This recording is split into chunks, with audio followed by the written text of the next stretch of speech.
Mhm. onboarding process, Mhm. onboard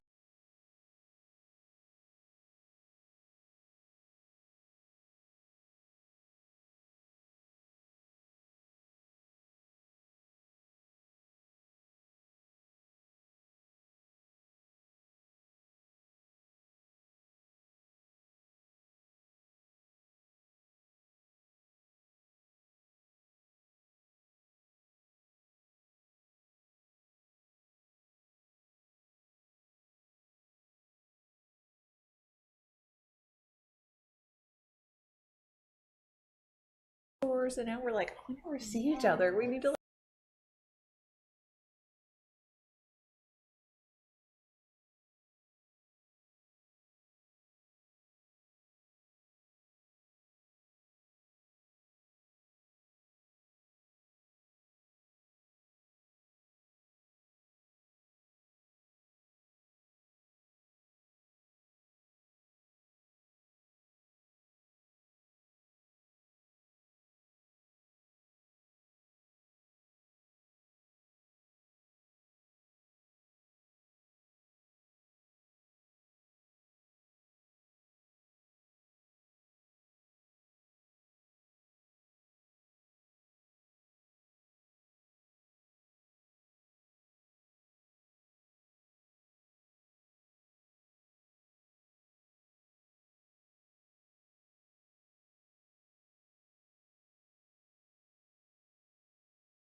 all, and welcome to the, I've been thinking it's November, so February 12th, Planning Board meeting. We'll call this afternoon's meeting to order and like to offer a moment of silence, please.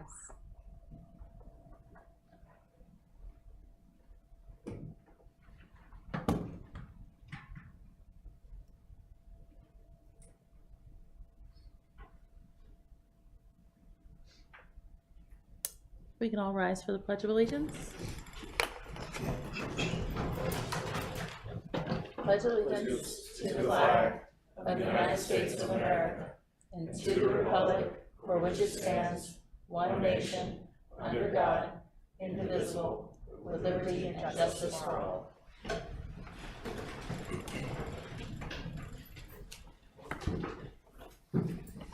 Diane, do we have any items of information? I'm not sure if Chair Skinner is going to, is running a little late. I haven't heard the train, so he may join us, but we have other items of information.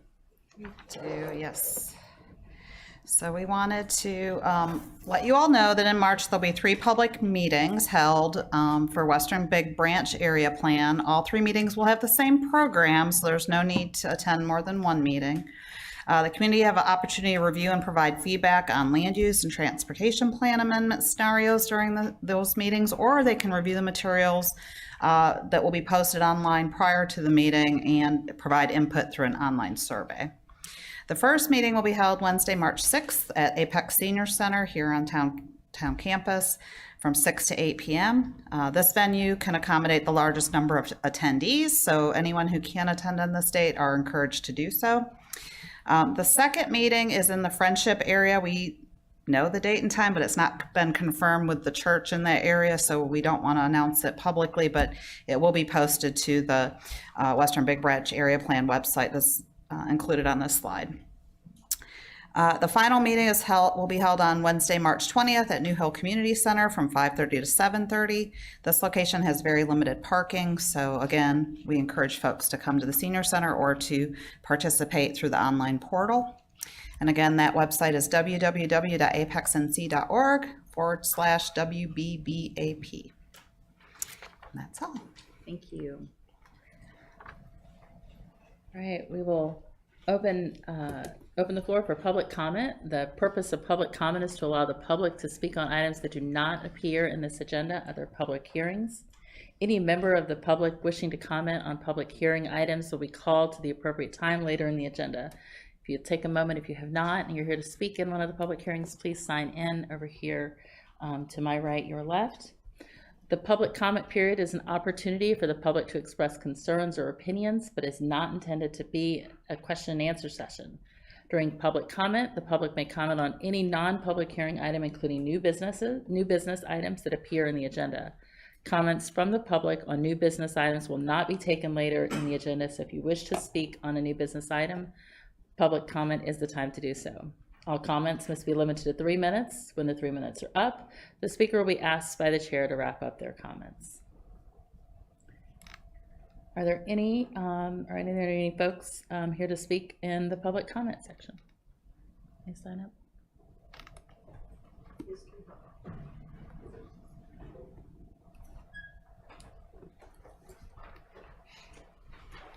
Got some handouts too.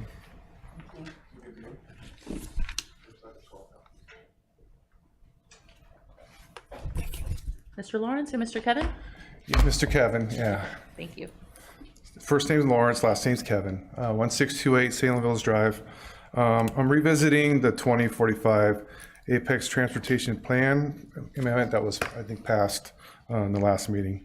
And part of that is, I got asked for a letter of support that was mentioned by Matthew Parker, the land use attorney, that asked, and I asked by email and received a timely response from Diane Kinn about the letter of support. So the letter was from Moss Withers, CEO of Lee & Associates of the Raleigh-Durham office, and he wrote a letter in support on behalf of Grace Christian Seymour PUD rezoning application. The letter was received by Diane January 8th, 2:18 p.m. That's 2 hours before the planning board meeting. So that was kind of curious to me. The email letter support should have been stopped. Believe Diane, I know she's a busy woman and gets a lot of information, but I think based on the timing of the letter and who the letter is from, it should have been just stopped at that point. The letter support from the Chief Executive Officer of Lee and Associates, Raleigh Denver office, the letter support put Elisa Bird in an untenable position with 2 agenda items that directly benefited Grace Christian, of which he facilitated a commercial real estate transaction with. I'm not trying to tie personal financial gain, but Elisa has close familial business and other associated relationships with Moss Withers. She's an associate at Lee and Associates. Elisa Bird recommended the approval of the 2045 transportation plan as presented. So I see a relationship conflict in that case. The benefits to Grace Christian property, the amendment that recommended a grade separated pedestrian bicycle crossing that connects both sides of Grace Christian property. It's not even really in the area of the Seymour area. It's farther down the road. Also, the announcement in the city council meeting that was passed said the extension of the sidewalk and bicycle paths from approved Seymour PUD will be completed up to Grace Christian property.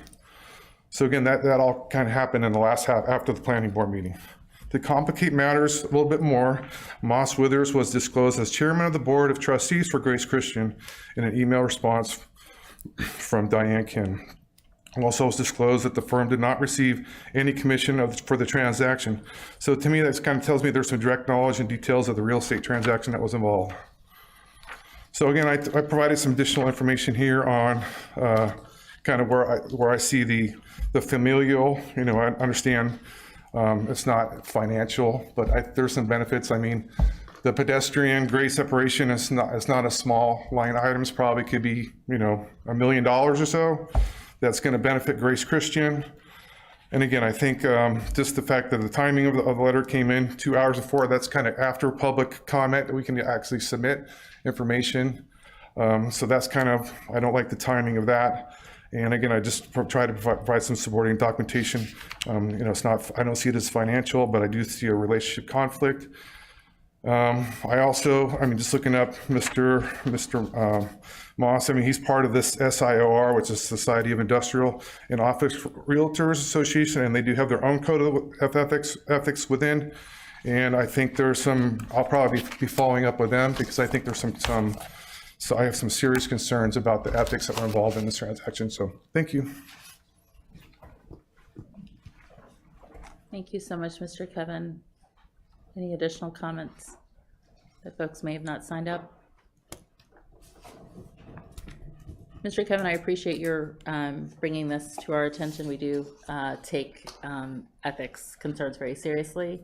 And so we will be in contact with Diane to figure out what needs to be done. I'm definitely for declaring hats, even if there's not a direct financial situation. I love when folks declare hats when they walk in the room. I wear several different hats. And so definitely for declaring hats when we walk in the room. And so we will take a look at this, make sure that we are all as a board abiding by the ethics rules. Thank you. All right, next item on the agenda is the consent item, item number 1, which is the consent agenda. I assume folks have had an opportunity to review the minutes and welcome a motion.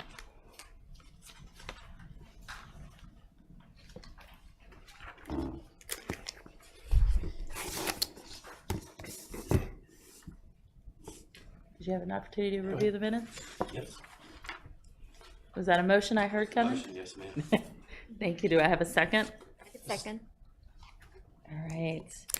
All in favor of approving the minutes from the January 8th meeting? Say aye. Aye. Any opposed? Okay, with that, the consent item has been approved. And now we'll move on to public hearings. Again, if you have not had an opportunity to sign up for public hearings, please do so to your right, to my right, your left. And our first public hearing item for today is item number 1 for possible rezoning, case 23CZ17, the Salem Street Realty to rezone approximately 0.27 acres from medium density residential to neighborhood business conditional zoning. And Liz? Thank you.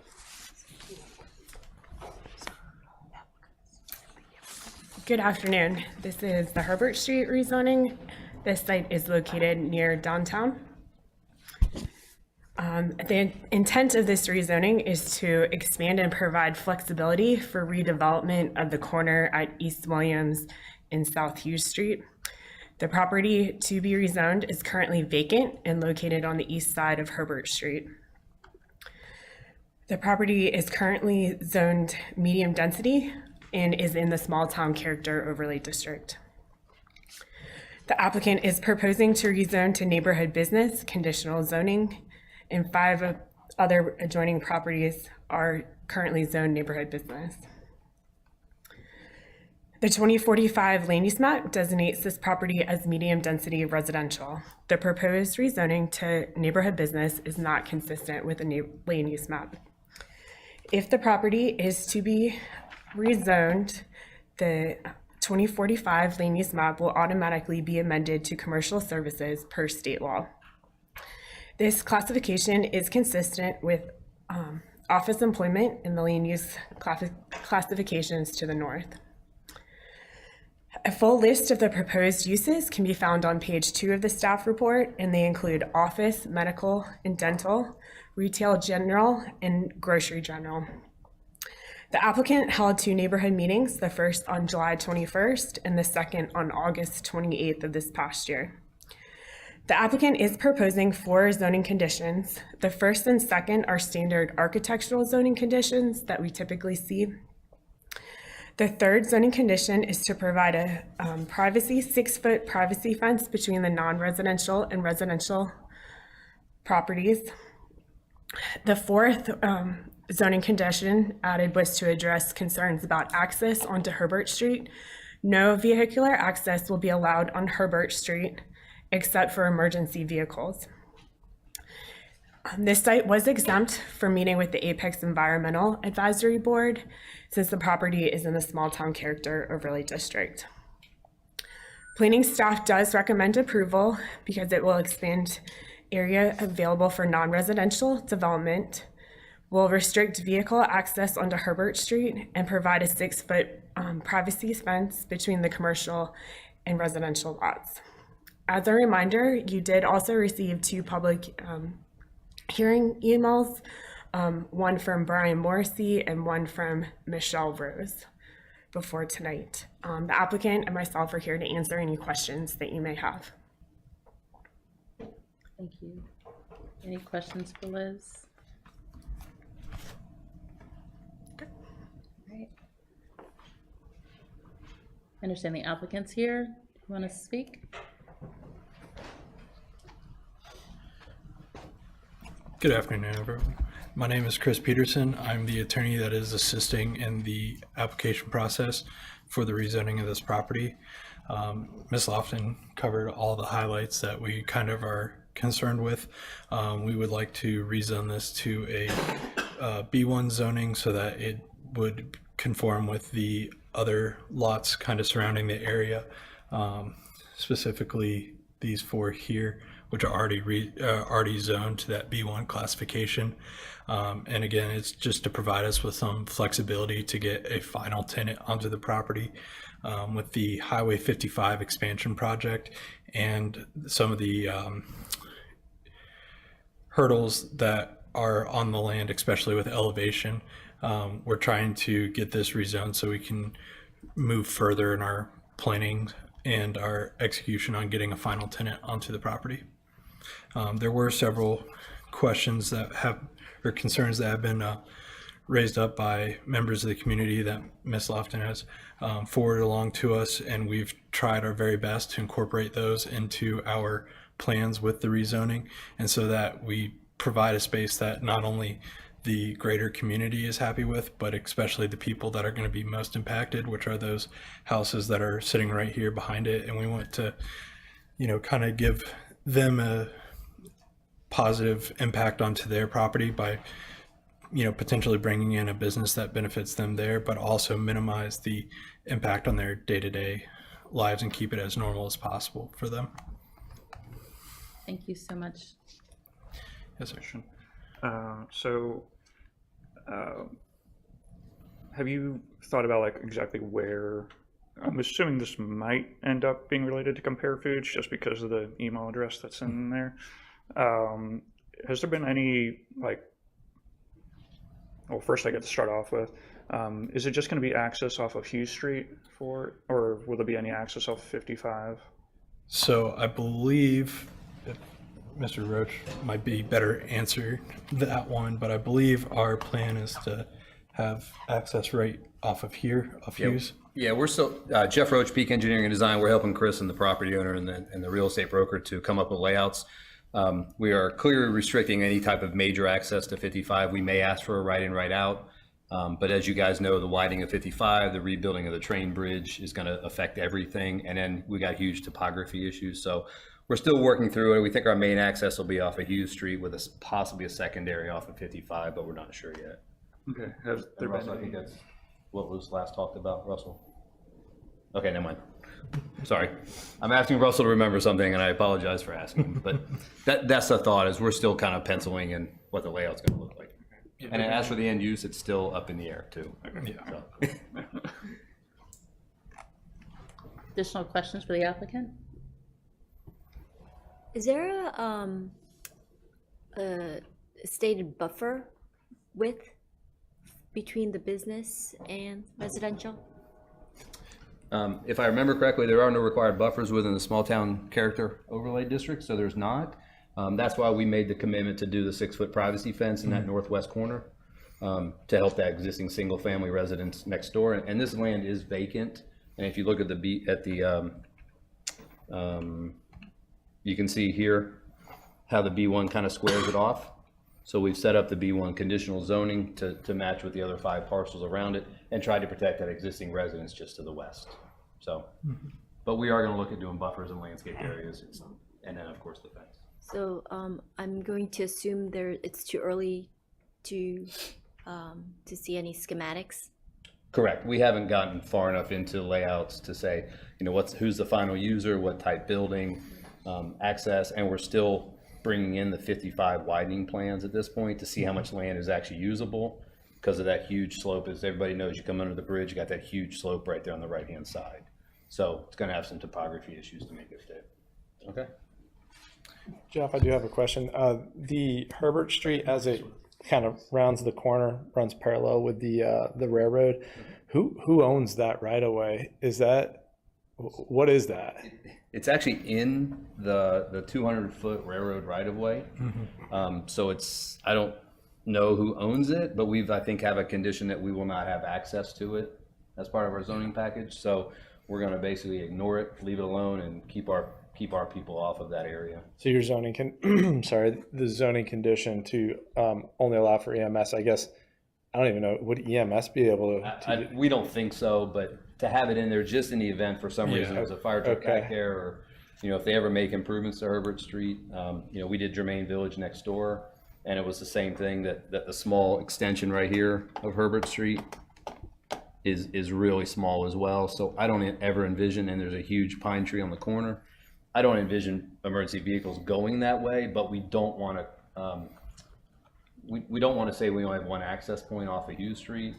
We want to just keep that open for emergency vehicles if needed. But we're not opening up to any customers or any people that come to our property. It could just be like an emergency vehicle access point. Sorry, I wish I knew the answer to the right-of-way question, by the way. Can I ask 2 clarifying questions? Do I understand that there will be a fence put up per neighbor's request? Is that okay? And I understand that buffers are not required. Not sure if neighbors have requested buffers, but wondering if that is something that would be considered. That was not a question that was brought up at the 2 neighborhood meetings that we held, but I believe that's been heavily discussed in the planning meetings as far as the final design. Because like I said, we do want to be considerate of the neighbors surrounding the area because we want it to be a beneficial relationship to all parties in that small community. So it is something that we're heavily considering, and we want to, not have any potential future tenant be butting right up next to the residential properties, because that's also a detractor from any commercial tenant that would go there as well. So we do want something that's going to be between the two usages.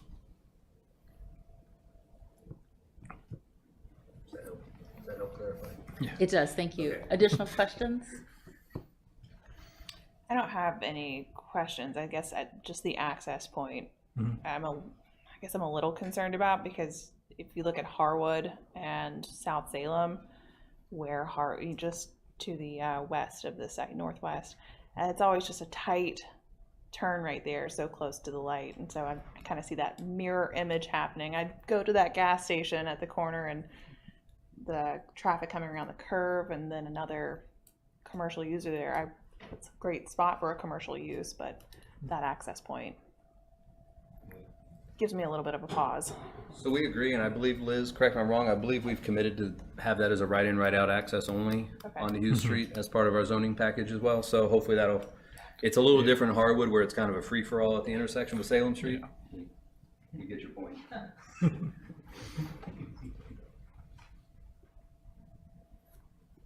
All right, thank you so much. Thank you very much, guys. All right, we will now open the floor for public comments.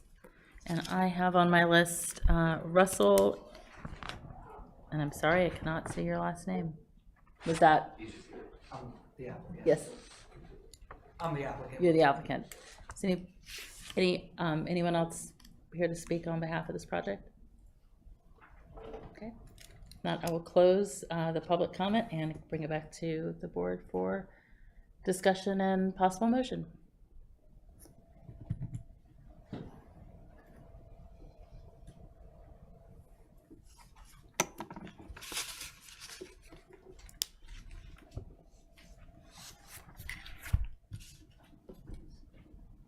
Well, I will kick this one off.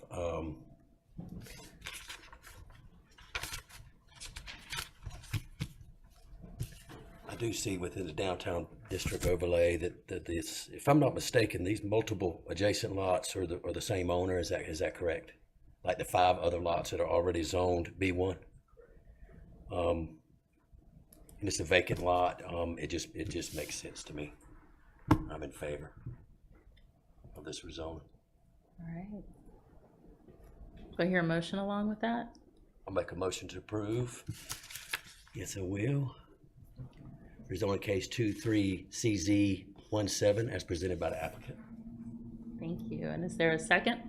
It's Tim, I'll second. Thank you. All right, all those in favor, say aye. Aye. Any opposed? All right, measure passes unanimously. Thank you. All right, now for item number 2, public hearing and possible motion regarding rezoning case 23CZ23. Russell, you are presenting on behalf of the town to rezone for medium density residential to medium office residential. And Liz, you present for us. Thank you. Yes. So I will present, and then Russell Dalton in this case is the applicant, since it's a town rezoning. Thank you. This project is located downtown. The intent of this rezoning is to expand the area available for public parking in accordance with the downtown master plan. The rezoning contains 3 properties located on the north side of Saunders Street, across from the police station. The properties are currently zoned medium density residential and mixed office, residential, retail, and conditional zoning. They are in the small town character overlay district as well. The applicant is proposing to rezone to downtown business conditional zoning. And the 2045 land use map designates the properties as mixed use, commercial services, office employment, and medium density residential. The proposed rezoning to downtown business conditional zoning is consistent with the land use map designation. A full list of the proposed uses can be found on page 2 of the staff report and include government service and public parking lot. The town did recently acquire 211 Templeton Street in October of this past year. The boundary of that property is outlined in white. The applicant is proposing a zoning condition that a 7-foot privacy fence shall be provided along the northern property line when this property is developed. At this time, the town does not have plans for this property. But when it does develop this property, the intent is to provide a fence in accordance with the blue line. Planning staff does recommend approval because it will expand the area available for public parking in accordance with the downtown plan and will provide a 7-foot privacy fence when 211 Templeton Street is developed. And then the applicant, Russell, is gonna take over. Thank you, Liz.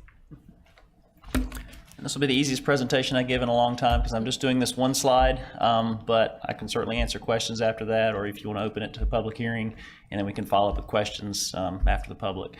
So I just wanted to lead you through a project timeline because a lot of the questions we got regarding this rezoning was around site planning issues for this area. So we adopted the Downtown Master Plan and Parking Study in December of 2019. It took us almost a year to the point where we actually started final design on what we call the downtown design projects. The Saunders Street parking lot is one of those downtown design projects. As part of this process for final design, we actually had a town council work session followed by a special meeting in mid to late 2021 where council reviewed the concept plans and provided guidance so we could finalize design. We provided those final designs to the public in December of 2022. So since that time, since that public meeting and open house, we've been working on acquisition of properties. So that's why you're seeing the rezoning tonight, so many years later, I guess, since we originally adopted this plan. We're including 3 parcels. The parcel to the north, Williams parcel, as you heard, is a new property that the town's acquired. It was not part of those design plans. We currently don't have design scoped for that. But we included it in the rezoning as part of this area for the possibility of public parking or some other use when town council decides to move forward with the plan on that property. So we held our neighborhood meetings in November and January for this rezoning, and tonight we're hearing it, this rezoning hearing in front of planning board. So that's essentially our timeline. I can answer any questions prior to the public hearing, or I can come back up after the public speaks and answer any questions then. Thank you. Thank you, Russell.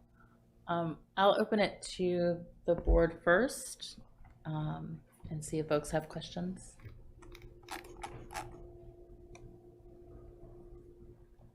Hi, Russell. Yes. Hey. So I know there's been like a lot of discussion with this because from what I've seen, like some people are like, why are we doing a parking lot? Why are we doing a parking deck? Like all that stuff. Because, you see, Holly Springs has a deck downtown, Cary has a deck, all this other stuff. And I understand the downtown plan and, why this is being recommended.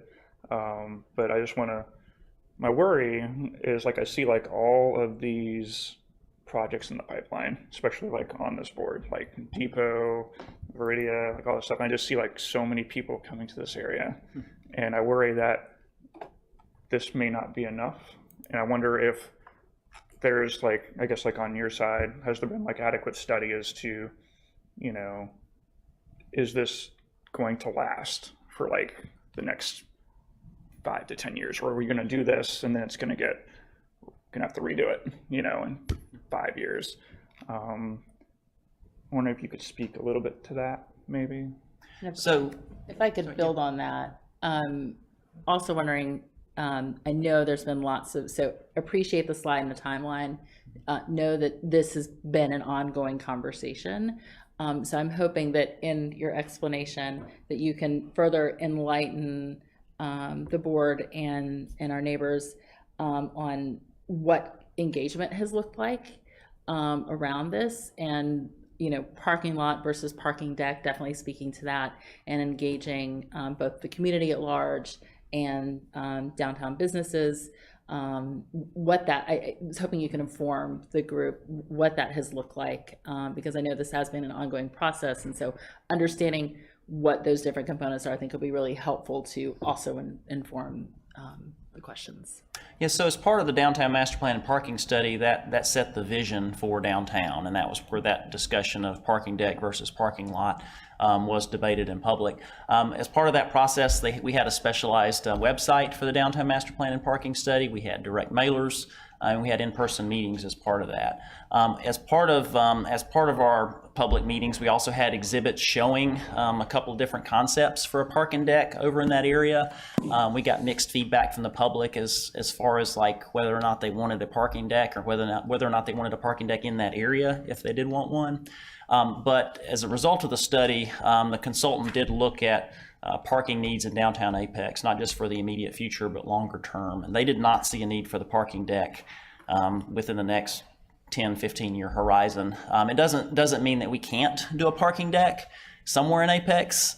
If we did, it doesn't necessarily need to be on the Saunders lot.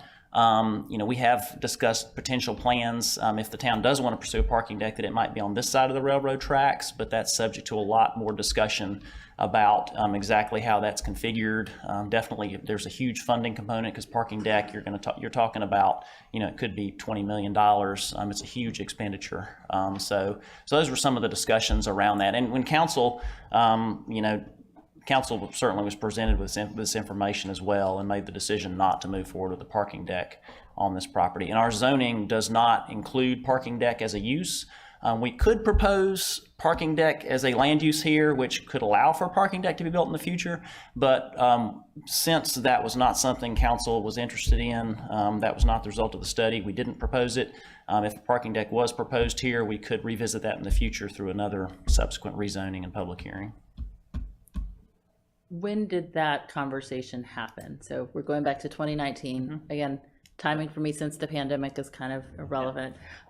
But however, I believe since COVID, we have had several huge businesses, tech businesses, name that they were relocating here in that time frame since 2019. So not, if these conversations were happening in 2019, I'm suspecting it is possible that our growth will look different from 2019 to some of those announcements that were done in post 2020. So I'm wondering, when did that sort of conversation happening about Apex may not need it in the next 10 to 15 years? Yeah, so that was prior to the adoption in 2019. Okay. Planning staff have continued to look at it. We've continued to conduct parking occupancy studies and still see availability of parking as part of that.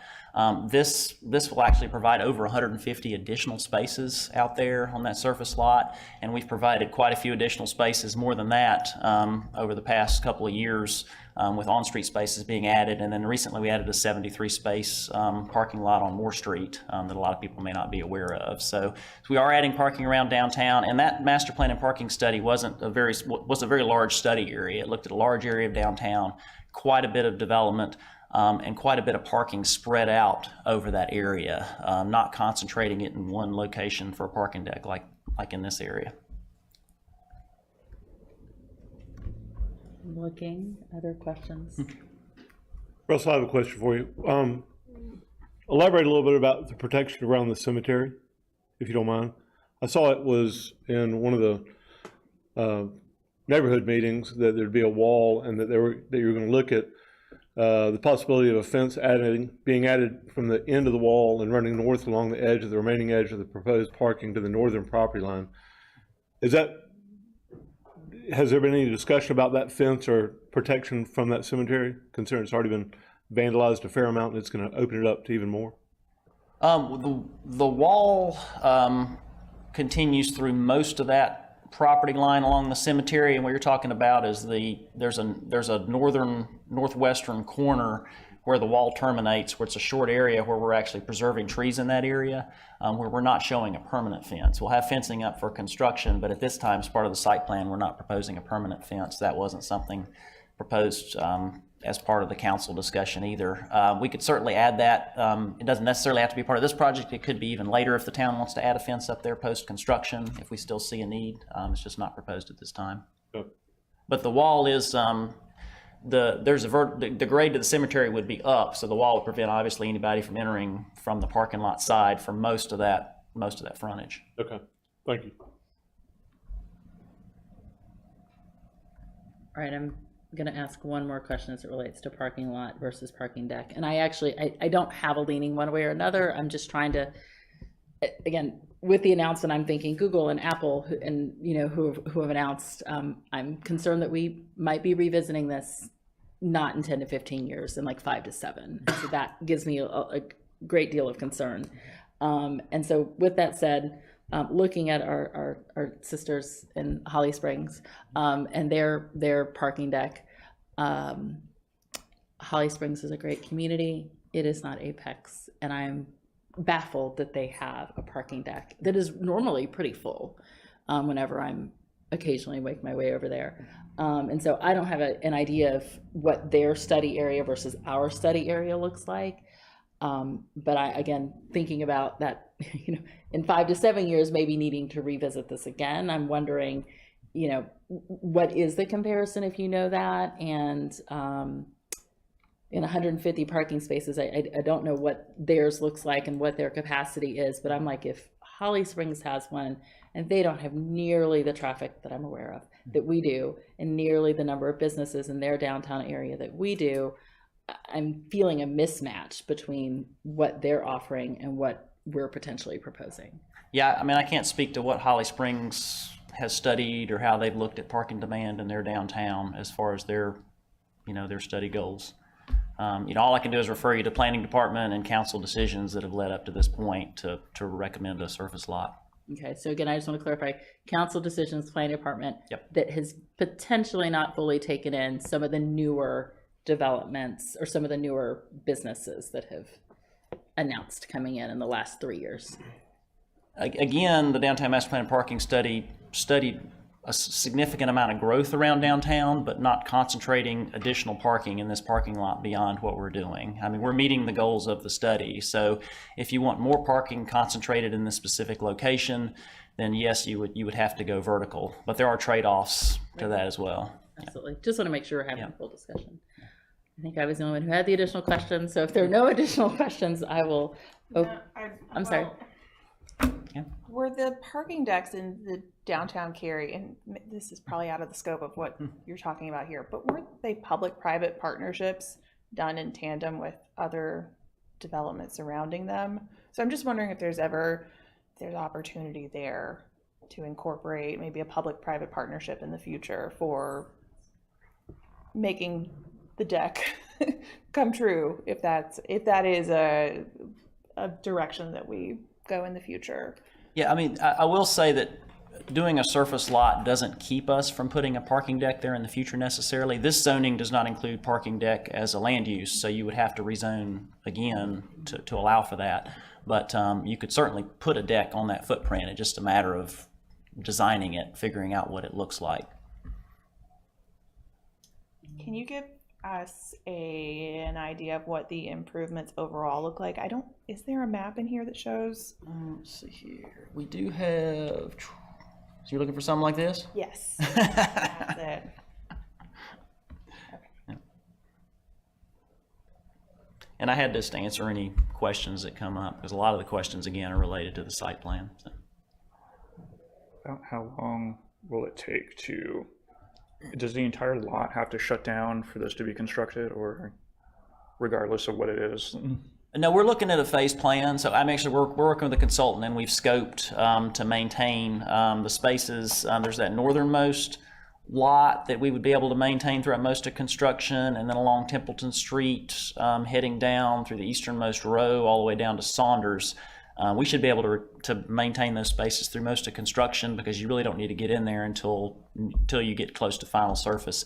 Most of the rest of the lot will need to be completely regraded, but what we can do is we've proposed a temporary plan to provide about 80 spaces in a gravel lot that would be shifted slightly north of the existing gravel lot as part of our erosion control plan, and then we would phase that parking. The contractor would have to allocate spaces in the lot, basically shift that northern lot south when he needs to start construction on the north end. So that maintains quite a few spaces in that parking lot in the interim for the public. And then we're working on a parking mitigation plan as well. And we have a public meeting scheduled in this month to discuss that. Additional questions? Russell, I understand that you are willing to answer any additional questions as we go through public hearing as well. Sure, yeah, at the end, if you have any additional questions, I'll come back up. That's great. All right. Thank you so much. Thanks. And thank you, Liz. All right, so I will open up public hearing for, again, case 23CZ23. And I have Michelle McHenry.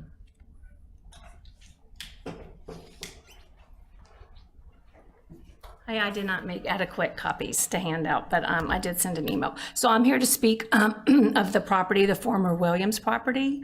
It's also known as 211 Templeton Street. It's PIN 07423198843. As a resident of Brittany Trace, I respectfully ask you at this time not to rezone the former Williams property. This parking lot is really 3 different parcels. This Williams property is already zoned government service, park active, park passive. We ask it not to be rezoned to B2CZ. We ask the town to separate this property from the present plans for rezoning the other parcels to redo the parking lot. The town can redo the present parking lot without rezoning the former Williams property. The town will be gaining 152 parking spaces by redoing the present parking lot. The former Williams property does not need to become a parking lot. We were told at the neighborhood meeting it would yield only 30 parking spaces. When it comes time to plan on what to do with the former Williams property, we ask it to remain park active, park passive development. It is already zoned for this. It doesn't require rezoning. I would like to respectfully ask, when did the town start buying people's backyards to turn into a parking lot? Yes, we are only 5 to 6 property owners whose backyards would be affected, but how would you feel if the town turned your neighbor's backyard into a parking lot? A beautiful green backyard given up for 30 parking spaces. Because this property, the former Williams property, is already zoned park active, park passive, we ask for any development decision on this property to be some type of park or green space. Apex would greatly benefit from a green space downtown. It would be a lovely spot for a rose garden, sunflower field, wildflower fields, a quiet contemplation space with a walking labyrinth, a meditation spot, a community garden, a place for photographs, or all of the above. It would be a nice gesture to make it immemorial to Stephen Errol Williams, as it was his former backyard. It was sold upon his death. With all the mental health issues people are experiencing in our day, a quiet green space would be a wonderful addition to our town. A privacy wall that would be built to buffer the Brittany Trace residents could be painted with a lovely, thoughtful mural. The Williams house is the oldest property, the oldest house in the town of Apex. How sad to have it surrounded by parking lots. It is already surrounded by parking on 3 sides. We're asking that the final side, their former backyard, not be turned into a parking lot at this time. We specifically ask for it not to be rezoned. If and when this lot will be developed, we ask that all mature trees presently on the property be preserved. We ask for a buffer from that property and the Brittany Trace residents. We ask for screening plantings between the Williams property and Brittany Trace residents. I think a 7-foot privacy fence is required, but we would ask for one taller than that. If water and sewer extensions would be necessary to make this former Williams property a park area, we accept that. And again, I just respectfully ask, when did we start buying people's backyards and turning them into parking lots? Thank you. Thank you, Ms. McHenry. And I did email all of you what I just said. Okay, Thank you. Cynthia Mollenkoff, I hope I pronounced that correctly. Thank you. On behalf of the downtown businesses, and you do have 9 minutes. Thank you so much. Thank you.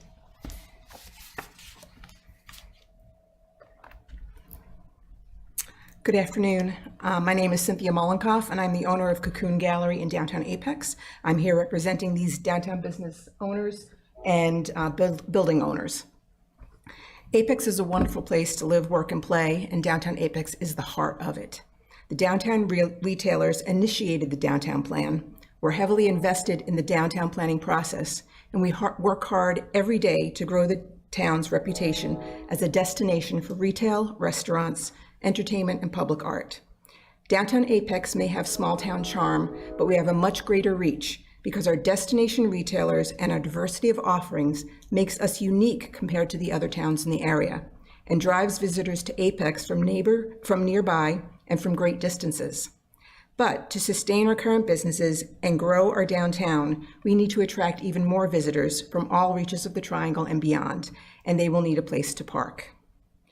We greatly appreciate the recent efforts of the Planning Board and Town Council to create additional parking downtown and to mitigate the impact of the construction process.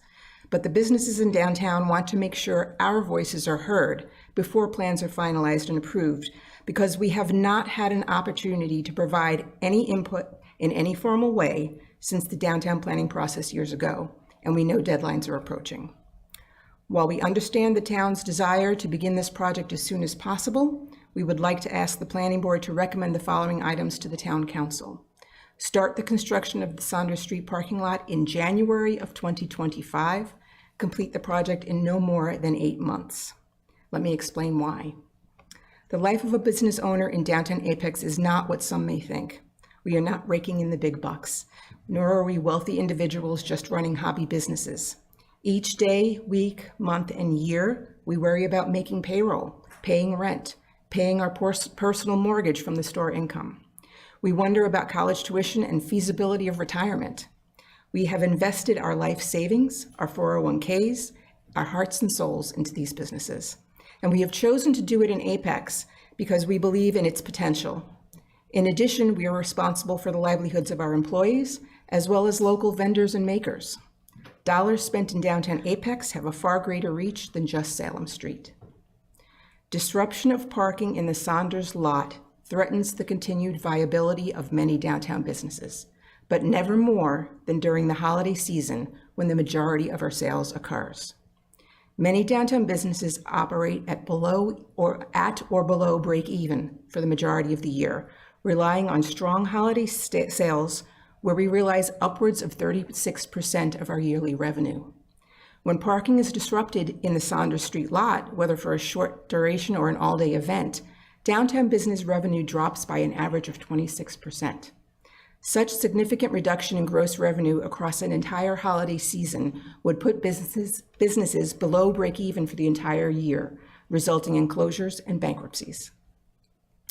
With a project start of January 2025, an 8-month project timeline would bring construction to a close in August, well before the start of the critical holiday shopping season. We are asking 8 months to be the maximum, and potential delays need to be built into that 8 months. We ask that penalties be included in the construction contract. We are going to need at least the month of September to communicate with our customers and to regain their confidence and comfort with visiting downtown before the holiday season even begins. Our businesses may seem replaceable, but consider this. According to the Destination Development Association in their Keys to Outstanding Downtowns, destination retailers play a vital role in the viability of a downtown, and turnover has to be less than 5% per year. Revolving door downtowns are not sustainable in the long run. Would our replacements be destination retailers who drive traffic and represent downtown Apex brand, or would they be chains who are not interested or invested in the welfare of Apex? It would be a shame for those who work so hard to make the downtown plan happen to be out of business before it even comes to fruition. We are recommending parking mitigation measures to be put in place for the duration of the project, and we understand that the town has ideas as well. Saunders Street parking is nearly full every day and overflowing many days. 80 temporary spots during construction is not going to handle the needs of all the businesses that rely on that lot. Allow me to be clear.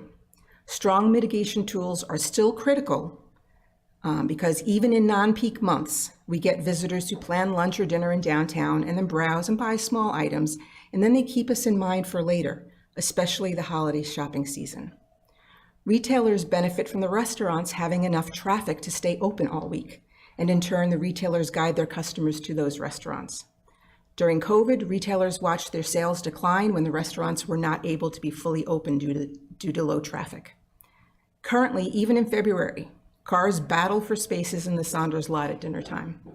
If the customers can't park, they will go to other towns. The result will be a reduction of hours for the restaurants, leading to a reduction in revenue for both the restaurants and the retailers. In closing, I will highlight some of the mitigation efforts we would like to see implemented. I have copies of those strategies with more details for your consideration. The goal is to supplement the 80 temporary spaces that are anticipated with additional easily accessible parking and to make sure that those using the 80 spots are patrons. We cannot have employees of retailers, restaurants, service businesses, or town staff parking in those 80 spots or taking up Salem Street parking for an 8-hour shift. Each of us will do what we can to prevent this, but we ask the town staff to use at least the following mitigation efforts to ensure this. Implement time limitations for all temporary spaces in that Sounders lot. Enforce short-term parking limits on all street parking in the downtown area. Enforce loading zone restrictions so that businesses will be able to drop off people or packages and then park at a distance. Require town employees to park remotely at town campus, including those who work at the police station and the depot building. Open the lot east of the police station to be public parking. Locate all construction crew parking off-site and outside of downtown. Install construction-specific signage and wayfinding. Launch shuttles for town employees, business employees, and patrons. Communicate to all businesses as to where employees should park and how they can get to and from the parking. Secure temporary parking at private lots. Initiate and maintain a coordinated high-level marketing effort to the community. Thank you for your time and consideration, and here are the mitigation details for your review. Pass it. Thank you.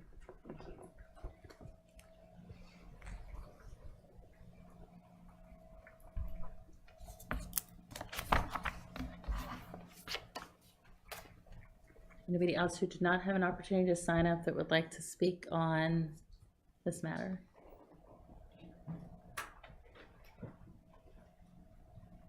Right.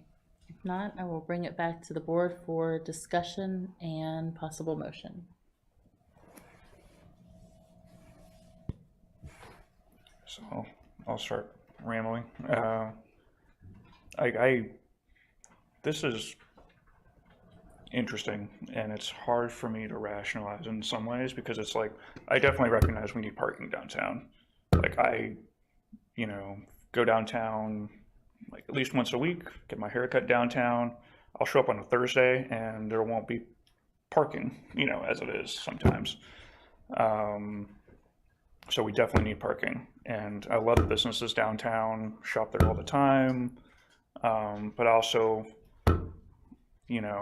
I recognize that, do this project, it's a big impact to business. And then if it becomes like 5 years down the road and we have to do it again, it's another big impact to business, and that's hard. And I see like all these projects being developed, Viridia, recently there's that project over by the Peakway between Grace Christian's future location and Tingen and all that, and just everything else in between. So it's like, I don't know. I'm kind of in a rock and a hard place with this. So.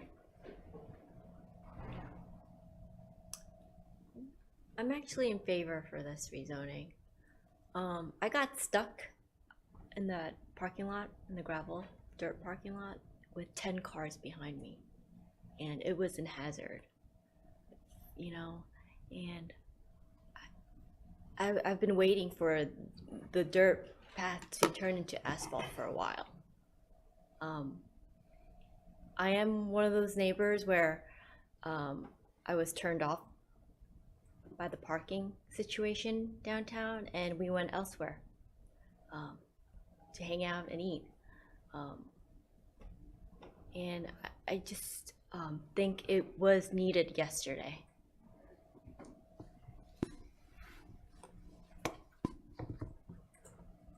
I'm also in favor, but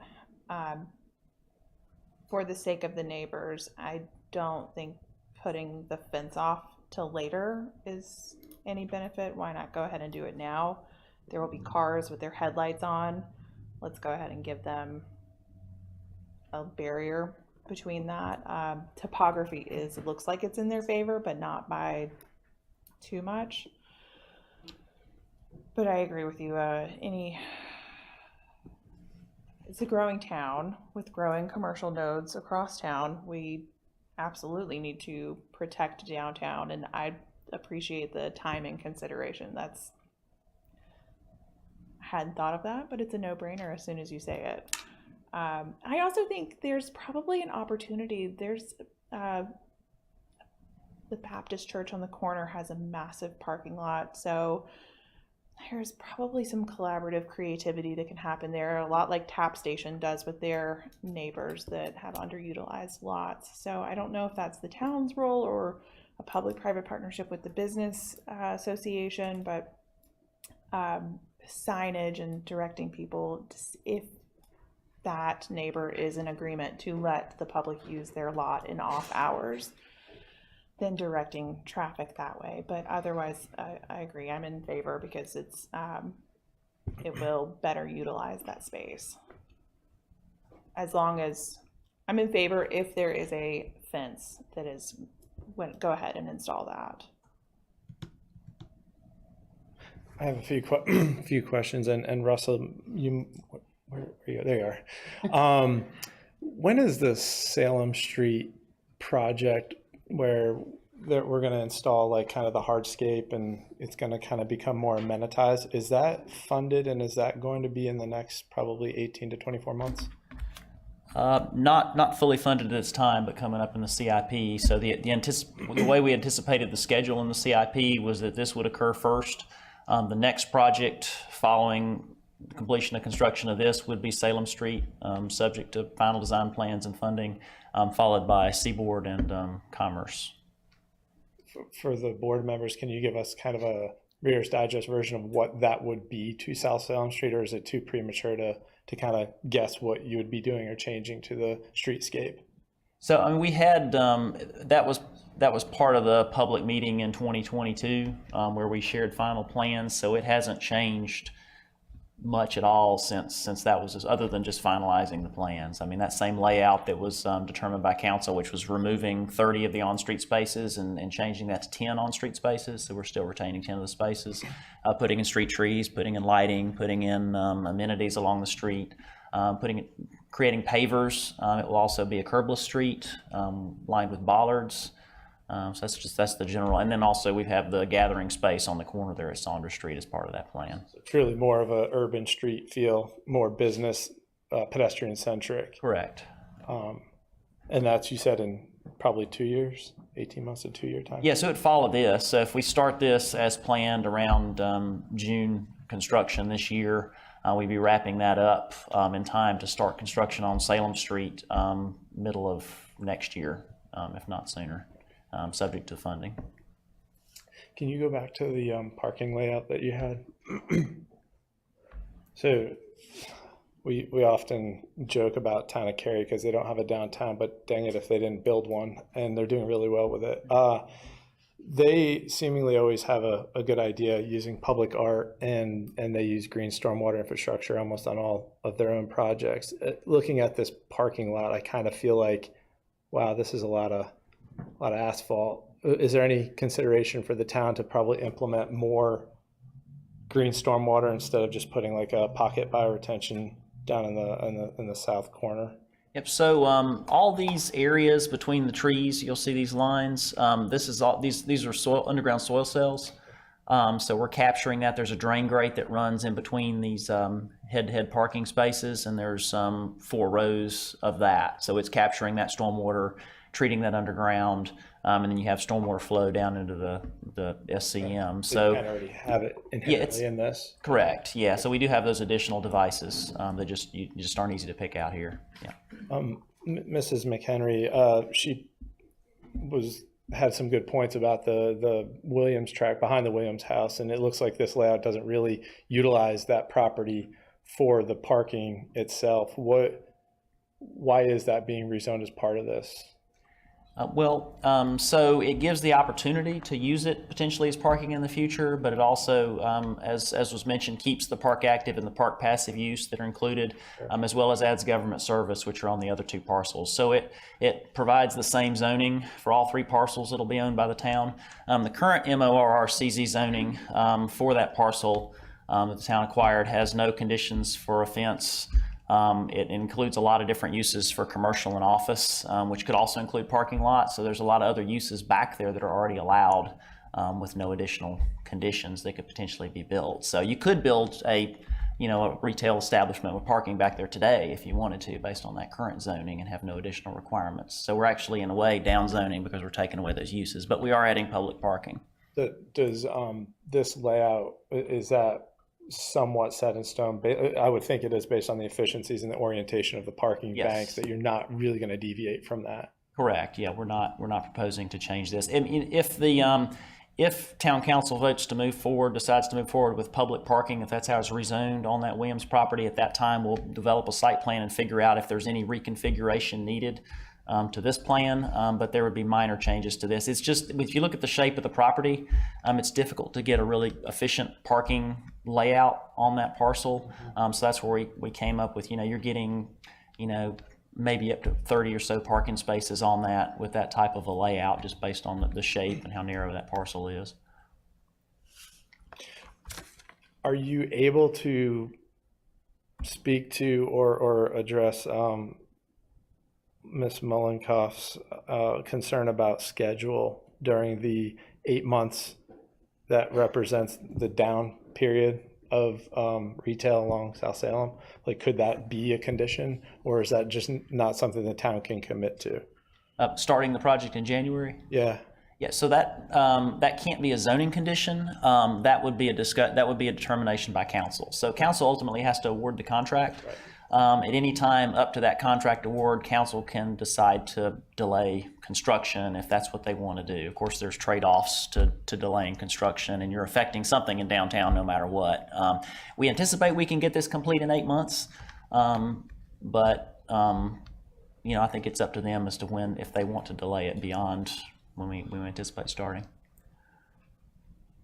Are there any existing trees along that blue line, the proposed fence? Yeah, and that's one of the reasons why we wanted to delay the fence until later, because we didn't want to get in and disturb that area until we had a site plan and knew what we were doing on that lot.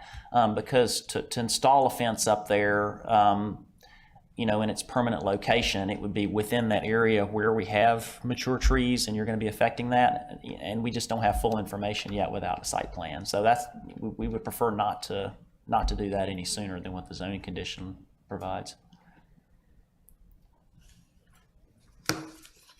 So, two questions I have. One, I understand that the parcel that includes behind the Williams property, that is, we are downzoning, and it will include with the downzoning government use. I wonder if it is possible in this rezoning to remove that government use so that it remains just a passive park. So that's question number one. Yes, so planning board, you can make any recommendations concerning land uses you would like, and we'll carry that forward to council so they can see your recommendations. Okay. And what that's based on. Okay. And then my other question is, I really appreciate the downtown businesses putting together this plan. And I'm wondering what conversations have looked like with downtown businesses. We're small. We can have these conversations. I appreciate that they're here and they're bringing their concerns forward in a public manner. But I also hope that there is open and continual conversation, like that this isn't the first time that you all are seeing this, and that these conversations have been happening, and that there has been some concessions, some discussions made to meet or set expectations. So I understand that we can go to council and say, we would like this to be delayed, but I think putting forth that, or we would like it to begin in January 2025, I think we can make that recommendation. But I also wonder if the business association is coming and saying, look, we can't have this going on at the same time that is our prime season, and what that, our prime shopping season, what that looks like. I feel like that would be a very critical piece of information that could have come from staff as a part of the reason why a recommendation is being made. I heard June, and that's not January. So I heard it could start as early as June.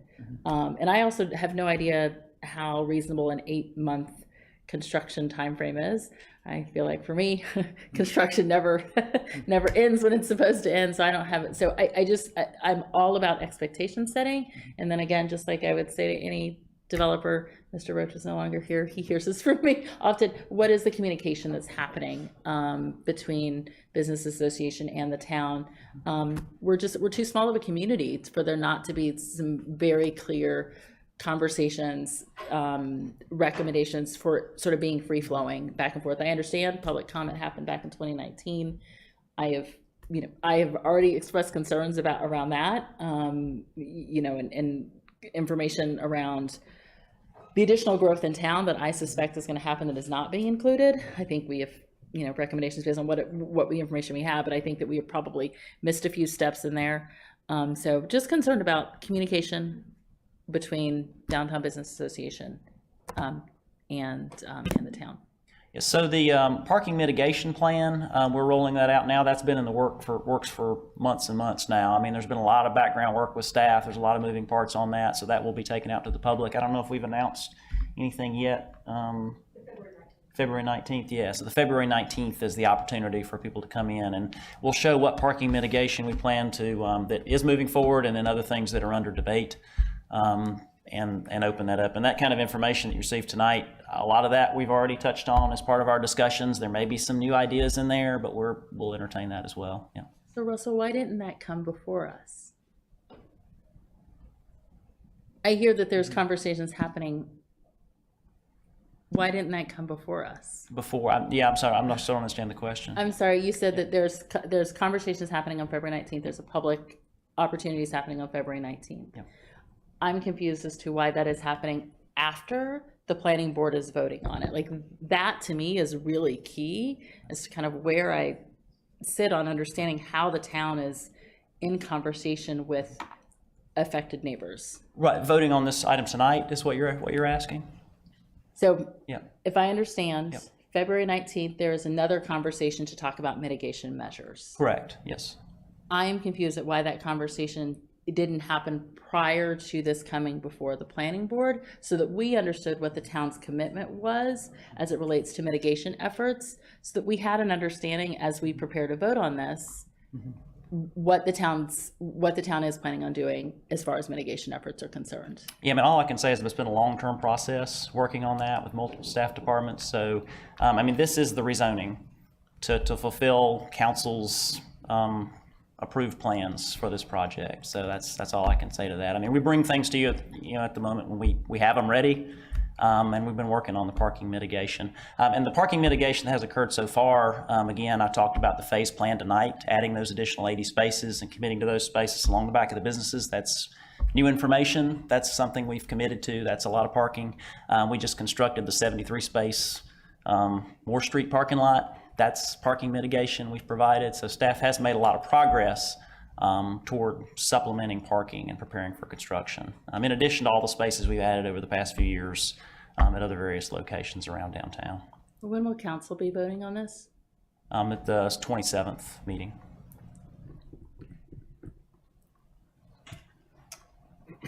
It sounds like the parking mitigation meeting is more overall big picture for the town. They won't be focusing on this, correct? Yeah, so as far as as the parking mitigation, there's a number of strategies there with the parking mitigation, and that's why we're taking it to the public on February 19th. So there are certainly options there, like conversations about a shuttle and electric bike share and other things like that that can help mitigate. Assignment of parking, saying where town staff should be parking and where, and certain time limitations on parking spaces. There's just, again, a number of strategies that'll be discussed there. And it sounds like it's not too late to speak about this parking, and because we're just focused on rezoning this area. Correct. Yeah. So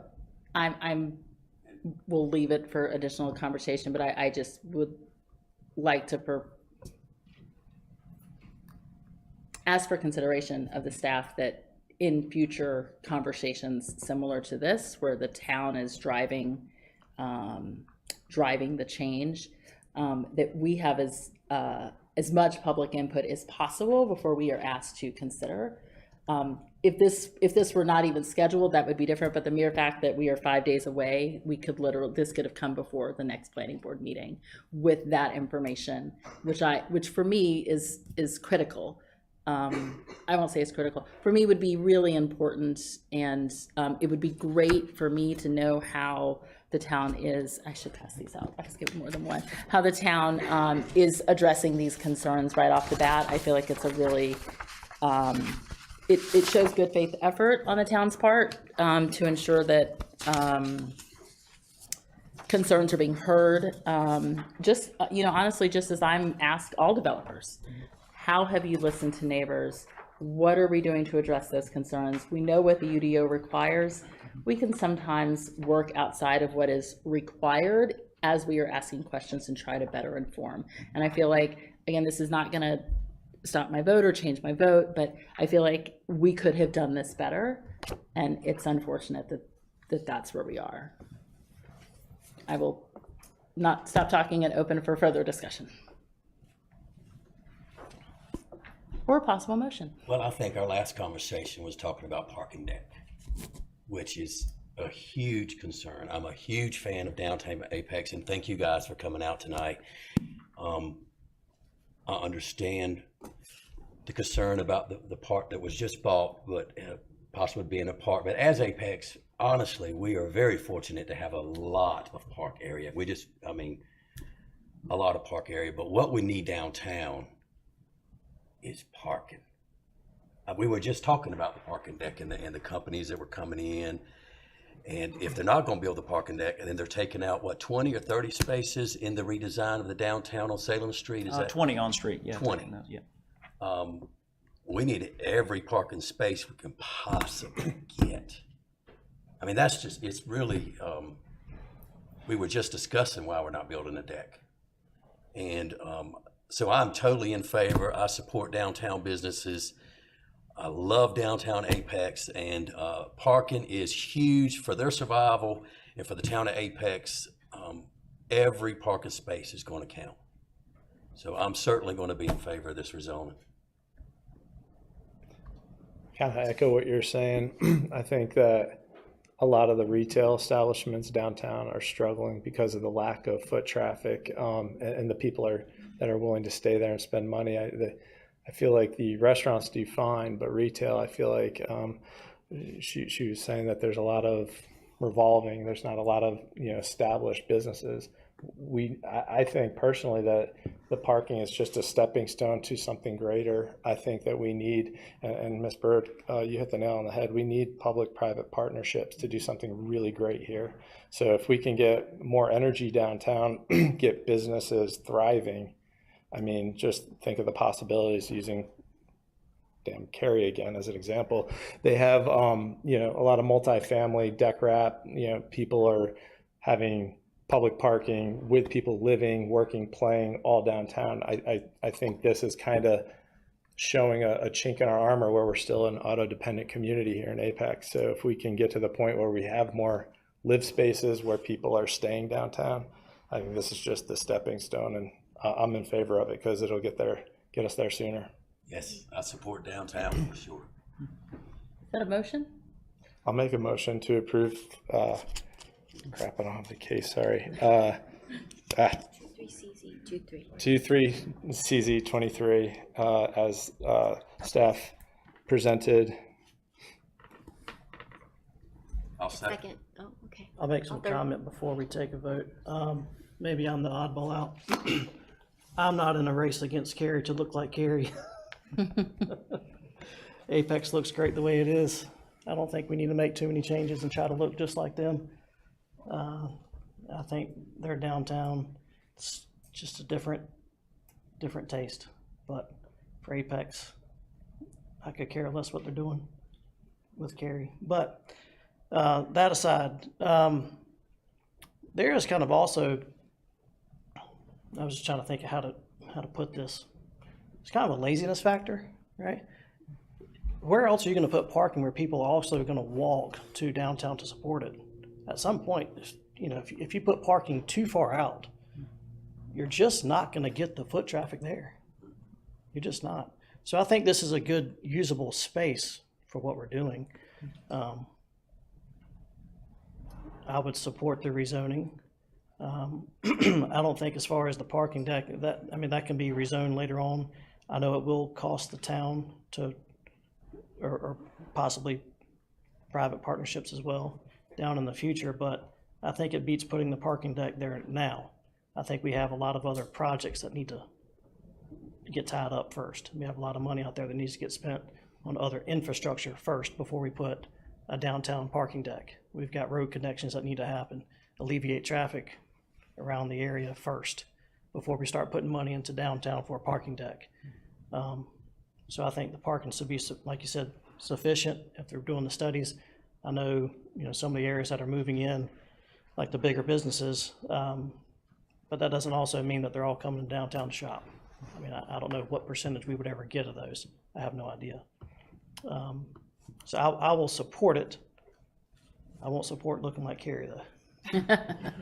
If I may as well, I understand here the fence, you don't necessarily want to disturb the trees, but just from currently working in a business that is in downtown Cary and does front a residential property, our headlights are an issue for the neighbors. So that's just me speaking from experience of sooner than later, create some kind of barrier for them just to prevent, you know, headlights in their backyards, in their dining room, at living room at night as a disturbance. But otherwise, you know, this is something we need, so I'm in favor as well. Alyssa, was that a condition that you'd like to add to the zoning? I mean, if I know that the motion is on the table right now, but yes, that's something that I would like to see the town do. Not wait till a later site plan, because I think you will hear issues with that. Can we make pollution? Can we make a friendly amendment, Diane, to that? Or should we ask? It would be the person who made the motion, yeah. Or should we ask for, and I would actually add a friendly amendment to that. So is that the appropriate protocol, or do we, friendly amendment, or can we have Ryan? And you don't have to, I mean, right. No, I'm fine. I can withdraw my motion and then you can re-motion, I guess. Okay, that sounds great. Can I ask if there's an additional piece that you do not have to tack on if he's withdrawing his motion? But I was going to make a friendly amendment for the Williams property that Penn to remove the government structure to just maintain its passive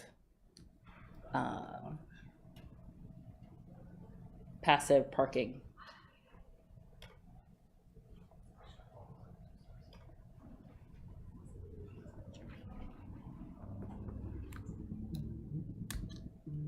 So Ryan, you were not amending your motion, you withdrew your motion, is that correct? Yeah, yes. So someone else needs to make a motion. And I think Robert's rules, the chair does not make motions. They rule on motions. So somebody else needs to make a motion. Okay, I will make a motion to approve the rezoning 23CZ 23 on the condition that the town does not wait on the proposed fence and goes forward with that as part of the overall project. And would you consider the Williams property with your motion? It is your motion, so you do not need to. I would need a better understanding of why we are removing government service from To maintain what it looks like now, as proposed. But parking lot would still be a use. Correct. So is there a reason that the government service is included in the rezoning? Well, no. Okay, I'm just gonna keep it simple. I just want the fence. That's gonna be my. Yep. Nope. Thank you for your motion. I'll second, just like she said. All right. Did you get that, Diane? Okay. Thank you. All in favor, say aye. Aye. Any opposed? All right. Thank you. No, thanks. All right. I'm sorry, so who was the nay vote? Okay, and so we'll need your dissenting. Okay, thank you.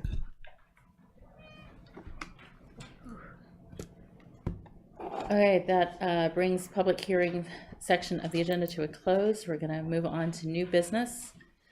Items under new business are not open for public comment because they are not public hearings. Public comment on new business items needed to occur during the public comment period. Ashley, item number 1. Oh. Or not Ashley. Ashley's replacement at this time. Hello, everyone. For those of you I have not had the pleasure of meeting in person, most of you I have, but I am Alan Coleman. I am the town clerk here, and I am glad to be before you this evening. Hopefully you've had an opportunity to view the new business 1 packet of material. This is kind of a new approach to how we're looking at appointments. So in the past, appointments have been kind of recommended by staff in conjunction with the chair of a particular board, based on how a member maybe have been serving, what their attendance looked like, how they were contributing to the board, et cetera. And then it would go before the mayor. The mayor would make a recommendation to the full council, and then it would come back to you all as kind of already done. And so we're trying to think of a way that could incorporate the feedback of the board through this process. And we have done this in 4 of the other advisory boards, and it seemed to work really well. So we would love to get your feedback. As you have seen in the packet, there will be 3 motions tonight, or 3 different actions. We're going to look at the appointments first. And then we'll look at the chair and vice chair. The chair and vice chair will be facilitated by Ashley, the deputy town clerk, but we're going to look at the appointments at this time. As you probably have seen, we've got 6 people or 6 members of the planning board whose term expire at the end of December. And so one of those representatives is an ETJ member. The other 5 are corporate limit members. As you probably saw in the packet, your current chair, Mr. Skinner, is not seeking reappointment. However, the other 5 members are. So there's a total of 6 positions, again, that expire at the end of December. 5 of them are seeking reappointment and 1 is not. So the way I would like to think about this is at the pleasure of the board, certainly, but is kind of start with the reappointments first, or those that are eligible for reappointment, and then take nominations for that vacant seat that you know you will have. Are there any questions on the process? Did everyone get the packet? Okay, good. So just to be clear, those individuals that are seeking reappointment are Alyssa Bird, who has just completed her first term, Daniel, I won't butcher your last name, who is just completing his first term, Stephen Rhodes, who is completing his first term, Tim Royal, who has completed his second term, the ETJ rep, Tina Sherman, who is completing her second term, who is a corporate limits representative, and then Mr. Skinner, who is your current chair, who is not seeking reappointment.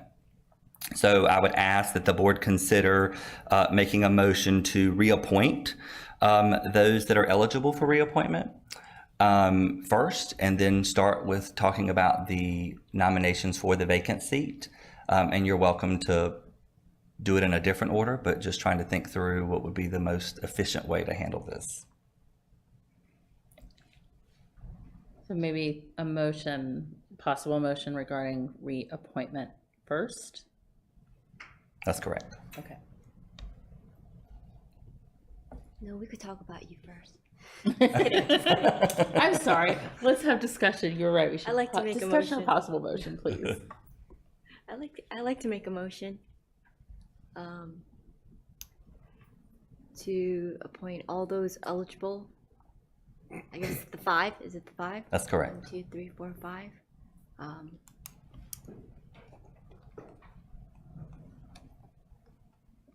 For the planning board. A second? Second. All those in favor, say aye. Aye. Any opposed?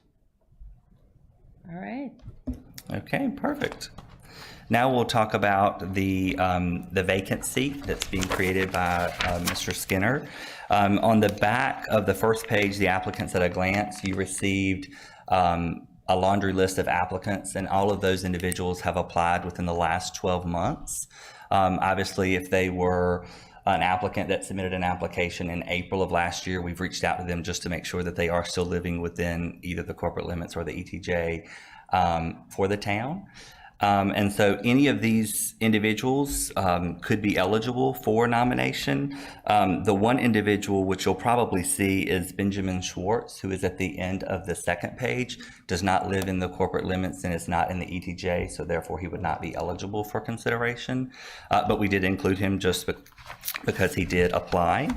And then on the third page, there are those individuals that are eligible for appointment. So what I would recommend is starting with all of the individuals who are eligible for appointment. If you want to start with making nominations, and then, you know, anyone can make a nomination and we'll accept however many nominations that the board makes. And then we'll distribute ballots for you all to rank them in order of preference. Obviously, the more people you nominate, the less weight that nomination may carry. So just want to caution the board in that regard. Sure. So to be clear, we're nominating based on what we're seeing right here without, like, all right. Well. Based on the application. Okay. I had 2 nominations that I would put forth. Okay. And may I also just say, Mr. Akers, if there was something that was missing or if there was additional information that you would have liked, you could have certainly let us know and we could have reached out to them and collected that. No, I think it's fine. I just, you know, when I went through this process, like I guess it came down to the planning group and they knew how passionate, you know, my opinions were, but I don't know any of these people. So I feel really guilty about not having spoken to them and understanding, because a lot of the times people don't put the time and effort into, you know, one line, why do you want to serve? There's a lot more, you know, breadth to that than this application. It's tough to make that kind of a determination off of this, but if this is the process, Was there a change in process? So this is an enhancement, hopefully, to the process because we're including your feedback in the process. Previously, council would receive the same information, the mayor would receive the same information and make a recommendation. The mayor would make a recommendation to the council would then appoint. So that authority still rests with the mayor's recommendation and council final authority. But hopefully this is including the advisory board members who serve on this board and know what would be helpful to have on the board and what the representation looks like. I would like to add to that, just my personal experience is that previously, even to that current process, it was very much that the mayor would appoint whomever he, I believe, maybe she, I'm not sure if there has been a she. It has not. The mayor would appoint whomever he chose, and there was not necessarily an application process as much as it was who that person chose. It has become more formalized in my 2 terms serving. Yeah, I think that's all I would add to what you said. With that said, you'll be surprised to know I have lots of recommendations on how to improve this process, including the conversation I had with Ms. Gentry around reapplications. That I serve on a couple of state boards and made some recommendations based on that to make that easier for those of us who, you know, decided to reapply. And so as we are looking at this process and trying to refine it, I would encourage the town to seek recommendations from the advisory boards on ways that the process can be improved for next go round. We are always open to feedback, so I would encourage any of you that have, and we've put that out there for the other boards as well. You know, we're not saying that this process is perfect, but certainly we just want to make sure that you feel included in the process. And I will say the application is not final. So if there are even additional questions that you feel like would be helpful for you to see or for us to ask candidates as they're applying for these positions, then let us know that as well. I'm happy to share who I would nominate. Sure. But also I'm happy to hear what other folks think. So my nominations are, I don't know any of these folks. I know one, I don't know any of these folks personally. I know one who ran for council, as he mentioned in his application. So this is me strictly looking at the information they provided. I would suggest Autumn Keel, for nomination, and Maya Mendez. I believe Maya is ETJ, so I don't know how many ETJ representatives we can have, if there's a limit or not. My approach, none of you will be surprised, is that we have planning staff to professional planning staff to inform our planning decisions, make sure we're following planning best practices, to make sure we're following our UDO. I personally would love to see representation on the board, more representation on the board of folks who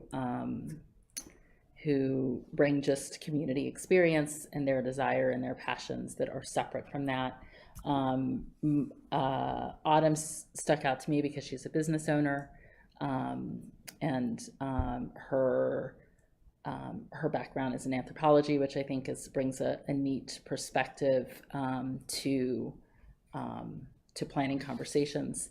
And Maya was a student, and so I thought that would be an interesting perspective to have a student on our board who is growing and hopefully will remain or come back to the community once they leave. So those are my rationale, but I'm not tied to any of those, but those are my reasons for nominating them. I guess I'll go. It's funny, I had the same thought with Maya, like I really kind of like that perspective, and she's young, she's eager. It's a different perspective than all of us would have, Saying we're old? Hmm? Saying we're old? Yeah, I'm old. I'm about to turn 40. I believe we only have one ETJ. We have more experience. Yeah, that's correct. More experience. Okay, because I thought I read one ETJ member, but now Yeah. I'm not. That doesn't mean I'm correct, 'cause I wasn't sure. It was just, the UDO states that it must be one and it must be proportionate to the population and the town's corporate limit size. So that's evaluated every 2 years. So my understanding is right now there's only one ETJ representative based on the UDO. Now, planning staff are the experts, so I'll certainly. they're taking. Yeah, it's one. And Yeah, we that's haven't what I thought. expanded the ETJ, so it would not change. Yeah. It's one. Okay, well, that's good to know. So there you go. That's good to know. There you go. As we deliberate these, folks, can I ask one question? And this might be something Diane or Amanda may know. Is it written in our ordinance that this board has to be made up of a majority real estate focused or people with real estate understanding? I thought I read that. It is not. Not my understanding, but That was like 3 years ago, but with some sort of experience along those No, lines. I think it used to have language like that, but it wasn't even the majority. That language isn't in here. It doesn't appear to be in here anymore. I may have encouraged that language to be removed. Yeah, I mean, just thinking out loud, because I like you guys said, balanced perspectives are huge, and there's some blind spots when you're not thinking about certain elements because you just don't have that perspective on the board. So